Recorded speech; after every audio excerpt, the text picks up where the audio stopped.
Morning students, this is Shashi, working as PGT Physics in KV2 Itanagar. In this video, we will discuss away from chapter 14 class 12 physics semiconductor electronic devices. ये हमारा last chapter है class 12 physics का। इसके अंदर हम बात करेंगे semiconductor के इलेक्ट्रॉनिक डिवाइसेस, मटेरियल्स, डिवाइसेस और सिंपल सर्किट्स एक्सेट्रा के बारे में।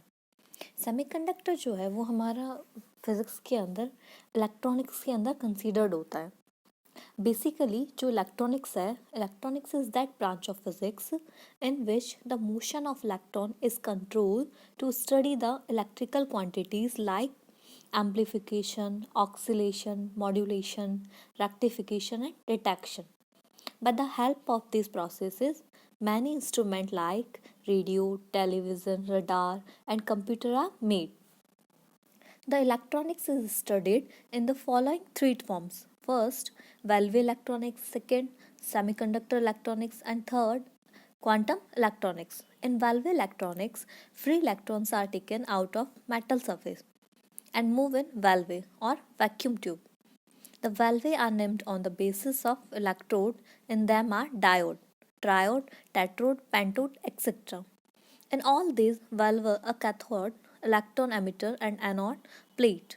Electrons collector are present in a vacuum tube. In there, valve electrons can flow from cathode to anode. That is why this device are called valve. This device work at high potential and their life is short. This device are costly. The size is large and more power is consumed. In semiconductor, electrons and holes are used in the semiconductor. This device works at low potential. The life is more and these devices are cheap. The size of devices is small and power consumption is less. In quantum electronics, use of energy level is for same work, for example laser and maser. In this chapter, study about semiconductor and their use in different device is studied to be done. The study of junction diode transistor is to be done, but according to CBSE norms और current syllabus junction transistor जो है वो हमारे syllabus से remove कर दिया गया है। तो सबसे पहले हमारा जो मेन टॉपिक होगा that will B energy level और एनर्जी बैंड्स इन सॉलिड्स। सबसे पहले हम बात करते हैं एनर्जी बैंड्स इन सॉलिड्स के बारे में। तो देखो generally metals are classified in three forms. जो जनरली मैटर है उसे थ्री फॉर्म में डिवाइड किया गया है, solid, liquid and gas. Solids are in crystal form in which atoms are regularly arranged in lattice. Solid जो है वो एक लैटिस फॉर्म में अरेंज होता है। In solid, atoms are close to each other and distance is called lattice constant. The value of lattice constant is different for different matters. ये जैसे जैसे हम मैटर से डिफर करते हैं तो वैल्यू भी क्या होती है हमारी चेंज होती जाती है। Lattice constant of order of angstrom, इसका जो ऑर्डर होता है एंगस्ट्रॉम और we can say that 10 to the power minus 10 metre. Matter is made of molecules which are made of atoms. Atoms is the main unit of matter in which properties of matter are present, but atom cannot remains in free state. लेकिन atom जो है वो free state में नहीं रह सकता है. At center of every atom there is nucleus in which all positive charge is concentrated in nucleus. There are protons, neutrons and electrons revolve around nuclei in orbit. As number of proton is equal to number of electron, atom is neutral. The physical and chemical properties of matter depend on number of proton, neutron and electron in atom. Thus, the total number of electrons in an orbit is decided Pauli's exclusion principle.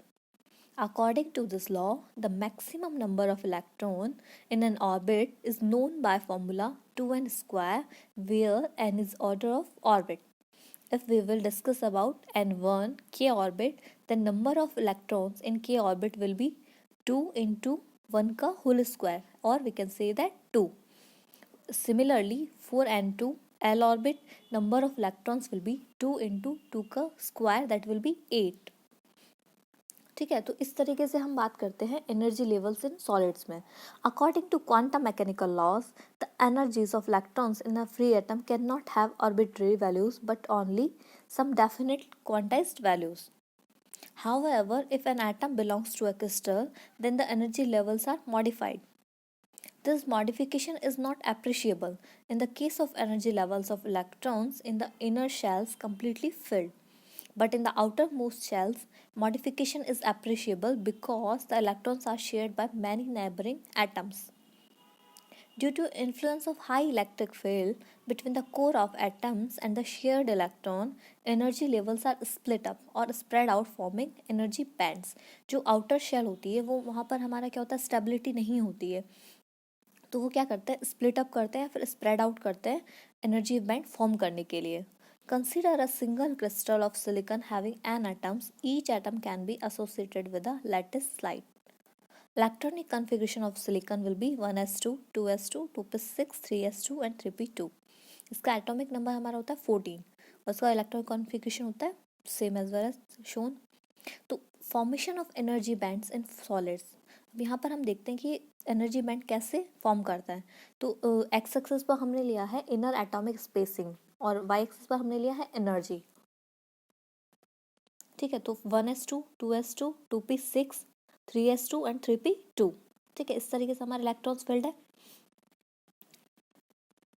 अब जो iron core state है वो है 1s2, 2s2 and 2p6. ये हमारा inner shell है, ये पूरी तरीके से फुलफिल है, यहाँ पर कोई ट्रांजिशन नहीं होगा. ठीक है, अब नेक्स्ट हम देखते हैं ABCD.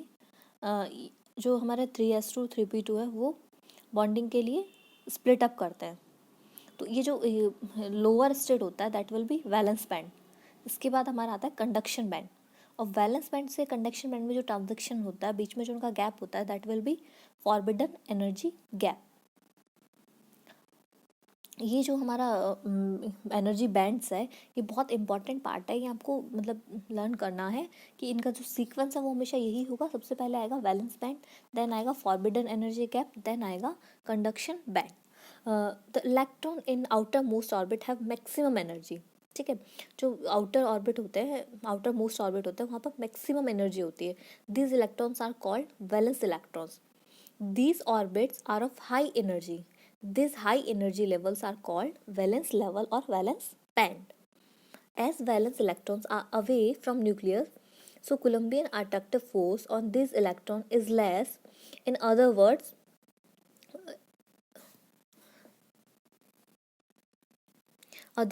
we can say that valence electrons are loosely bound to nucleus such that they can move freely. These are called free electrons. तो इन्हें क्या कहा जाएगा, free electrons. Beside these electrons, other electrons move around in circular path. Nuclear force on them is more. These electrons are bond electrons. तो जो मतलब freely move कर पाएंगे that will be free electrons, और जो freely move नहीं कर पाएंगे, जो bound होते हैं, उन्हें बोला जाता है bond electrons.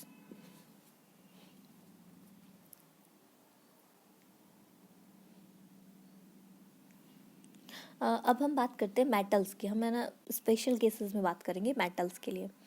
तो मेटल्स के लिए आप देखेंगे जो हमारा पार्शियली फिल्ड कंडक्शन बैंड है. The first possible energy band diagram shows that the conduction band is only partially filled with electrons. यहाँ पर जो हमारा कंडक्शन बैंड होता है वो पूरा मतलब पूरा फिल नहीं होता, वो पार्शियली फिल होता है, उसमें कुछ इलेक्ट्रॉन्स मिलेंगे आपको. With a little extra energy, the electrons can easily reach the empty energy levels above the filled ones and the conduction is possible. तो इनको अगर थोड़ी सी भी एनर्जी मिलेगी तो ये यहाँ से मूव कर जाएंगे. ठीक है, इसके बाद आता है वैलेंस बैंड. वैलेंस बैंड और conduction band. The second possible energy band diagram shows that the conduction band is overlapping with the valence band. तो जो सेकंड हमारा बताता है कि वैलेंस बैंड और कंडक्शन बैंड जो है वो पार्शियली क्या करते हैं, दूसरे को ओवरलैप करते हैं. ठीक है, तो overlap this is because the lowest levels in the conduction band needs less energy. तो ये बताता है कि जो लोएस्ट लेवल होता है कंडक्शन बैंड के अंदर उसको लेस एनर्जी की रिक्वायरमेंट होती है. The highest levels in the valence band, कहाँ से, किसी कंपेयर में, हाईएस्ट लेवल वैलेंस बैंड की कंपेयर में. The electrons in valence band overflow into conduction band and are too free to move about in the crystal for conduction. और valence band से electron conduction band में move करने के लिए free हो जाते हैं. The highest energy level in the conduction band occupied by electrons in a crystal at absolute zero temperature is called Fermi level. जो zero temperature पर हमारा band बनता है that will be Fermi level. The energy corresponding to this energy level is called Fermi energy.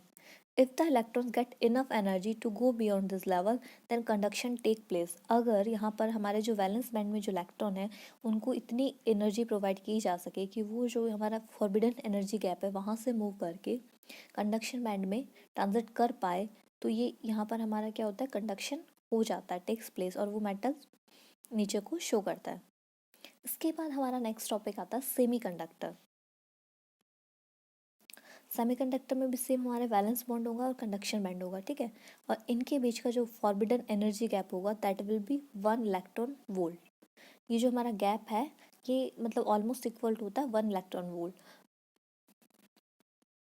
यहाँ पर जो energy होगी वो होगी इसके एनर्जी गैप के लिए वो होगा 1.1 इलेक्ट्रॉन वोल्ट, और किसके लिए, सिलिकॉन के लिए, और जर्मेनियम के लिए होता है 0.74 electron volt. At absolute zero temperature, no electron has energy to jump from valence band to conduction band, and hence the crystal is an insulator. Zero temperature पर किसी इलेक्ट्रॉन के पास इतनी एनर्जी नहीं होती है कि वो वैलेंस बैंड से जंप करके कंडक्शन बैंड में चला जाए. इसीलिए उसकी कंडीशन क्या होती है, मतलब उसका नेचर क्या होता है यहाँ पर, इंसुलेटर, ठीक है. Hence the crystal is an insulator. At room temperature, some valence electrons gain energy more than the energy gap. लेकिन रूम टेम्परेचर पर क्या करेंगे, कुछ वैलेंस जो इलेक्ट्रॉन्स हैं वो एनर्जी गेन करते हैं more than the energy gap. जो एनर्जी गैप है 1 इलेक्ट्रॉन वोल्ट उससे ज़्यादा, मतलब फॉर एग्जांपल सिलिकॉन जो है वो हमारा गेन करेगा 1.1 इलेक्ट्रॉन वोल्ट से ज़्यादा, और जो हमारा जर्मेनियम है वो 0.74 इलेक्ट्रॉन वोल्ट से ज़्यादा than the energy gap, and move to conduction band. और कहाँ मूव कर जाएंगे, कंडक्शन बैंड में, to conduct even under the influence of a weak electric field. जबकि यहाँ पर जो हमारा इलेक्ट्रिक फील्ड है वो वीक भी होगा तो भी क्या होगा, ये कंडक्शन पॉसिबल होगा जैसे ही उनके पास एनर्जी मोर देन होगी एनर्जी बैंड गैप से. तो ये जो इलेक्ट्रॉन है यहाँ पर देखोगे आप, वैलेंस बैंड में हमें कुछ जो इलेक्ट्रॉन्स है वो हमारे यहाँ से मूव करके कंडक्शन बैंड में चले जाते हैं. This fraction is P is proportional to e की power minus Eg divide by KBT. Since Eg is small, Eg जो है वो एनर्जी गैप है, is small, therefore the fraction is sizeable for semiconductor. इसीलिए क्या होता है, ये जो हमारा गैप है इसे मतलब कवर किया जा सकता है, ऐसा नहीं है, इम्पॉसिबल नहीं होता है. As an electrons leave the valence band, it leaves some energy level in band as unfilled. तो जैसे ही इलेक्ट्रॉन हमारा यहाँ पर वैलेंस बैंड को लीव करता है तो यहाँ पर कुछ जो अनफिल्ड रह जाएंगे space, such unfilled regions are termed as holes. तो ये जो अनफिल्ड रीजन रहेंगे ये क्या कहलाते हैं, हमारे holes. They are mathematically taken as positive charge carriers, और इनको मैथमेटिकली बोला जाता है positive charge carriers. Any movement of this region is referred to a positive hole moving from one position to another. जैसे ही हमारा एक यहाँ पर जो इलेक्ट्रॉन्स है वो वैलेंस बैंड से कंडक्शन बैंड में मूव करेंगे, जो स्पेस रहेगा, वैकेंट स्पेस होगा, that will be termed as holes. और इन्हें पॉजिटिव चार्ज कैरियर भी बोला जाता है, पॉजिटिव होल भी बोला जाता है. इसके बाद सेकंड आता है हमारा इंसुलेटर. इंसुलेटर स्टार्ट करने से पहले मैं आप लोगों ने पहले भी पढ़ा होगा, जो सेमी कंडक्टर है उन्हें कंडक्टर में चेंज किया जा सकता है कुछ इम्प्योरिटीज़ मिक्स करके. वो इसीलिए चेंज किया जा सकता है क्योंकि जो सेमी कंडक्टर का एनर्जी गैप होता है वो बहुत कम होता है, उसे कवर किया जा सकता है, इलेक्ट्रॉन उसे कवर कर सकते हैं और वैलेंस बॉन्ड से कंडक्शन बॉन्ड में मूव कर सकते हैं. But in case of insulators ये बहुत ज़्यादा होगा तो ये इसे कवर नहीं कर पाएंगे. फॉर देखो अभी डायग्राम में वैलेंस बैंड है और कंडक्शन बैंड है, इनके बीच का जो एनर्जी गैप है ये बहुत ज़्यादा होता है, almost equals to 6 electron volt, जबकि हमारा वहाँ पर था 1.1 इलेक्ट्रॉन वोल्ट. देखो सेमीकंडक्टर वाले केस में था almost equals to 1 electron volt, 1.1 था सिलिकॉन के लिए. तो ये कम होता है तो इसीलिए इसे इसका 6 टाइम्स लगभग, तो उसे ये इलेक्ट्रॉन्स हमारे कवर नहीं कर पाते हैं. Electrons however heated can not practically jump to conduction band from valence band due to a large energy gap.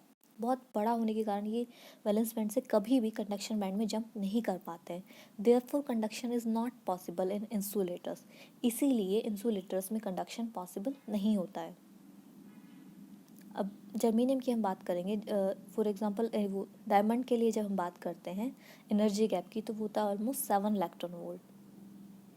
तो इसीलिए हमारा जो डायमंड है वो इंसुलेटर होता है। इलेक्ट्रॉन्स एंड होल्स, ये हम बात कर चुके हैं इंसुलेटर्स, मेटल्स और सेमीकंडक्टर की। अब हम बात करते हैं electrons and holes. On receiving an additional energy, one of the electrons from a covalent band breaks and is free to move in the crystal lattice. While coming out of the covalent bond, it leaves behind a vacancy named hole. An electron from the neighboring atom can break away and can come to the place of the missing electron or hole, completing the covalent bond and creating a hole at another place. The hole move randomly in a crystal lattice. एक lattice के अंदर क्या होता है, जैसे ही हमारे valence bond से कोई इलेक्ट्रॉन मूव करेगा कंडक्शन बैंड में, तो वहाँ पर होल बन जाएगा। अब जो होल बना है उसके जगह दूसरा इलेक्ट्रॉन आएगा, तो बट इलेक्ट्रॉन उसका प्लेस तो फिर करेगा, बट वो अपना जहाँ से उसने प्लेस लीव किया है वहाँ होल बन जाएगा। तो इसी तरीके से एक रैंडम मूवमेंट होती रहती है होल्स के लिए क्रिस्टल लैटिस के अंदर। The completion of a bond may not be necessarily due to an electron from a bond of a neighboring atom. The bond may be completed by a conduction band electron, such that free electrons, and this is referred to as electron hole recombination. इसीलिए से क्या कहा जाता है, electron hole recombination कहा जाता है। यहाँ पर इलेक्ट्रॉन होल कंबाइंड होंगे, फिर कहीं होल बनेगा, कहीं इलेक्ट्रॉन मूवमेंट होगी। अब इसी जो यह जो हमारा रिकॉम्बिनेशन होता है इलेक्ट्रॉन होल रिकॉम्बिनेशन, इसके बेसिस पर सेमीकंडक्टर को 2 टाइप्स में डिवाइड किया गया है, इंट्रिंसिक और प्योर सेमीकंडक्टर एंड एक्सट्रिंसिक और इम्प्योर सेमीकंडक्टर। सबसे पहले हम देखते हैं इंट्रिंसिक और प्योर सेमीकंडक्टर। इसके लिए हमने जर्मेनियम को यूज़ किया है।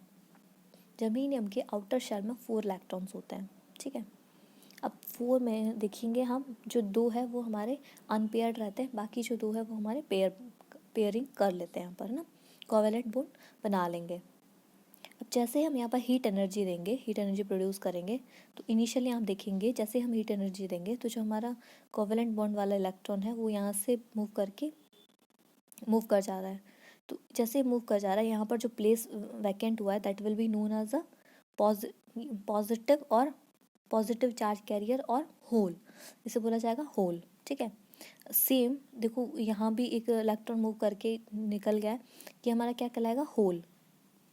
जो भी इलेक्ट्रॉन अपने प्लेस से डिस्प्लेस हो रहा है वो हमारा कहलाएगा होल। अब यहाँ से जो इलेक्ट्रॉन निकला है हमारा थर्ड पोजीशन से, लास्ट से, उसने दूसरा जो होल था उसकी पोजीशन को फिल कर दिया है, तो यहाँ पर हमारा क्या बन गया, होल बन गया, वहाँ पर हमारा बैलेंस जो है वो कंप्लीट हो गया। तो इस तरीके की बॉन्डिंग यहाँ पर बनती है प्योर सेमीकंडक्टर के लिए और इंटरेस्टिंग सेमीकंडक्टर के केस में। यहाँ पर वैलेंस बैंड और जो हमारा कंडक्शन बैंड होता है उनके बीच का गैप होता है 0.74 इलेक्ट्रॉन वोल्ट। यहाँ पर देखो वैलेंस बैंड से कंडक्शन बैंड में इलेक्ट्रॉन कुछ मूव कर जाते हैं, इन्हें जो मूव कर रहे हैं इन्हें होल बोला जाएगा। यहाँ पर जो पिंक कलर, जब जैसे ही इलेक्ट्रॉन्स ने मूवमेंट की को वैलेंट बॉन्ड में, तो ये जो ब्लैक स्पॉट्स दिखाई दे रहे हैं दैट विल बी होल, ठीक है। तो ये जो हमारे वैकेंट इलेक्ट्रॉन्स होते हैं उन्हें वैलेंस इलेक्ट्रॉन्स बोला जाता है, और ये जो हमारे पेयरिंग में इलेक्ट्रॉन्स होते हैं उन्हें कोवैलेंट बॉन्ड या फिर कोवैलेंट बोला जाता है, ठीक है। और जो हमारे फ्री सिंगल इलेक्ट्रॉन्स होंगे उन्हें फ्री इलेक्ट्रॉन्स बोला जाएगा। और जहाँ पर हो हमारे मतलब एक इलेक्ट्रॉन के निकलने के बाद जो प्लेस बचता है वैकेंट, उसे बोला जाता है होल और पॉजिटिव चार्ज कैरियर्स। इलेक्ट्रॉन्स को नेगेटिव चार्ज कैरियर्स भी बोला जाता है। Intrinsic semiconductor is a pure semiconductor. The energy gap in silicon is 1.1 electron volt and in germanium is 0.74 electron volt। ये हमने पहले भी बात की है सेमीकंडक्टर में। सिलिकॉन का जब आप इलेक्ट्रॉनिक कॉन्फ़िगरेशन देखोगे तो that will B 1s2 2s2 2p6 3s2 3p2। इसका एटॉमिक नंबर होता है 14। सेम जर्मेनियम का होता है एटॉमिक नंबर 32, और उसका जो हमारा इलेक्ट्रॉनिक कॉन्फ़िगरेशन होता है वो होता है 1s2 2s2 2p6 3s2 3p6 3d10 4s2 and 4p2। In intrinsic semiconductor, the number of thermally generated electrons always equals the number of holes। किसके इक्वल होता है हमेशा, number of electrons is equals to number of holes। So if number of Ni and Pi are the concentration of electrons and holes respectively, then Ni should be equals to Pi, number of holes should be equals to number of electrons. The quantity Ni और Pi is referred to as the intrinsic carrier concentration, और इन्हें क्या बोला जाता है? Intrinsic carrier concentration. इसके बाद हम बात करते हैं doping in a semiconductor. Doping is the process of deliberate addition of a very small amount of impurity into an intrinsic semiconductor. Doping is the process of deliberate addition of a very small amount of impurity into an intrinsic semiconductor. The impurity atoms are called dopants. तो यहाँ पर जो impurity हम add कर रहे हैं semiconductor के अंदर वो हमारा कहलाता है डोपिंग. मतलब हम यहाँ पर जो सेमीकंडक्टर है उसको कंडक्टर बनाने के लिए अगर कोई भी इम्प्योरिटी यहाँ पर मिक्स करते हैं तो ये प्रोसेस हमारा क्या कहलाएगा? डोपिंग. और यहाँ पर जो हमारे इम्प्योरिटी एटम होंगे that will be dopants. The semiconductor containing impurity is known as impure और एक्सटेंसिंग सेमीकंडक्टर. तो यहाँ पर जो हमारे सेमीकंडक्टर कंटेनिंग इम्प्योरिटी जो कंटेन कर रहे हैं वो कहलाएंगे इम्प्योर और एक्सटेंसिंग सेमीकंडक्टर. ये तो बात होगी कि ऐसा होता है, बट इसका मेथड क्या है डोपिंग का? डोपिंग होती कैसे basically? Heating the crystal in the presence of dopant atoms. जैसे ही हम मतलब जो डोपेंट एटम्स हैं उनको हीट कर रहे हैं. सेकेंड फर्स्ट स्टेप हमारा क्या होगा? हीटिंग प्रोवाइड करना. सेकेंड होगा हमारा adding impurities atoms in the molten state of semiconductor. जैसे ही वो एक मेल्टिंग स्टेट में आएंगे हम वहाँ पर क्या कर रहे हैं? इम्प्योरिटीज ऐड कर रहे हैं. Third, bombarding semiconductor by ions of impurity atom. जैसे हम इम्प्योरिटी ऐड करेंगे वहाँ पर बॉम्बार्डिंग होगी सेमीकंडक्टर्स पर आयंस के थ्रू, इम्प्योरिटी आइटम्स के आयंस के थ्रू. ये होता है मेन 3 स्टेप होती है हमारी डोपिंग की. इसके बाद आता है हमारा नेक्स्ट टॉपिक एक्सटेंसिक और impure semiconductor. N type semiconductor, और जो हमारा इंट्रिंसिक होता है उसे पी टाइप सेमीकंडक्टर बोलते हैं. एन टाइप सेमीकंडक्टर के अंदर हमने जर्मेनियम के ग्रुप लिया है और जो हमने इम्प्योरिटी यूज़ की है यहाँ पर वो आर्सेनिक को यूज़ किया है बीच में मिड में ना. तो अब जैसे ही यहाँ पर सेम होल और इलेक्ट्रॉन्स का लिविंग प्रोसेस होगा, रिकॉम्बिनेशन प्रोसेस होगा. यहाँ पर जो एनर्जी गैप होता है वो अगेन 0.74 इलेक्ट्रॉन वोल्ट होता है वैलेंस बॉन्ड के लिए. लेकिन वैलेंस बॉन्ड से पहले एक लेयर बनती है डोनर लेवल की, ठीक है, कि एनर्जी डोनेट करते हैं और कोवेलेंट बॉन्ड के लिए ये होती है 0.045 electron volt.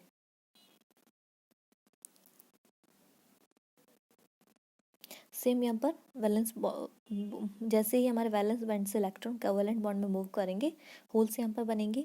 When a semiconductor of group 4 tetravalent such as silicon or germanium is stopped with the pentavalent impurity, group 5 elements such as phosphorus, arsenic और Sb, N type semiconductor is form. तो यहाँ पर क्या बनेगा? एक N type semiconductor form होता है जैसे ही हम ग्रुप 5 की एलिमेंट्स को एज अ इम्प्योरिटी यूज कर रहे हैं.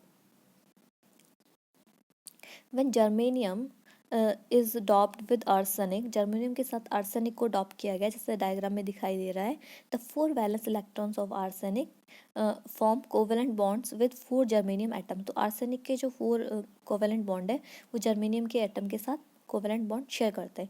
एंड द 5th इलेक्ट्रॉन्स जो आर्सेनिक का होता है वो लूजली बाउंड रहता है, वो बाहर रहेगा, ठीक है. यहाँ पर the energy required to detach the 5th loosely bound electron is only of the order of 0.045 electron volt.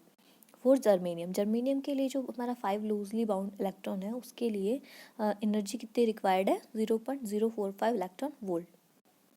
A small amount of energy provided due to thermal agitation is sufficient to detach this electron and it is ready to conduct current. और ये इसको जैसे ही थोड़ा मतलब energy मिलेगा thermal agitation के through तो ये क्या करेगा? हमारा इलेक्ट्रॉन करंट को कंडक्ट करने के लिए रेडी हो जाता है. The force of attraction between this mobile electron and the positively charged plus 5 impurity ion is weakened by the dielectric constant of the medium. So such electrons from impurity atoms will have energies slightly less than the energies of the electrons in the conduction band. Therefore, the energy state corresponding to the 5th electrons is in the forbidden gap and slightly below the lower level of the conduction band. This energy level is called donor level. The impurity atom is called donor. N-type semiconductor is called donor type semiconductor also.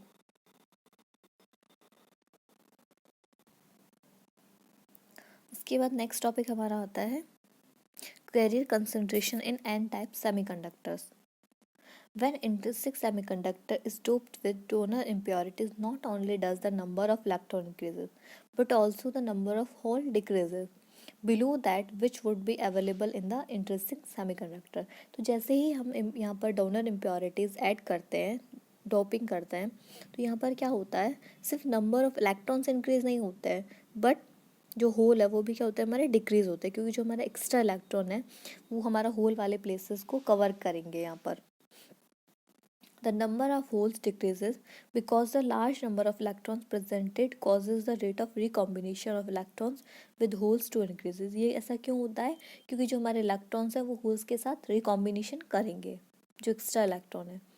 Consequently, in an n-type semiconductor, free electrons are the majority charge carriers. तो इस case में क्या होता है, हमारे यहाँ पर जो फ्री इलेक्ट्रॉन्स है वो majority charge carriers and holes are the minority charge carriers.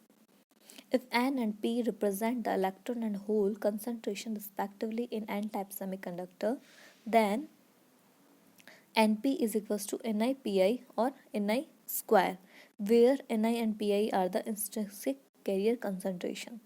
The rate of recombination of electron and holes is proportional to N and P, or the rate of recombination is proportional to the product Np. Since Np जो है number of holes and number of electrons को represent कर रहे हैं. Since the rate of recombination is fixed at a given temperature, therefore the product Np must be a constant. When the concentration of electrons is increased above the intrinsic value by the addition of donor impurities, the concentration of holes falls below its intrinsic value, making the product Np a constant equal to Ni square. इसके बाद हमारा आता है next P type semiconductor. P type semiconductor के बारे में हम बात करेंगे नेक्स्ट क्लास में. Hope you will understand. Thank you.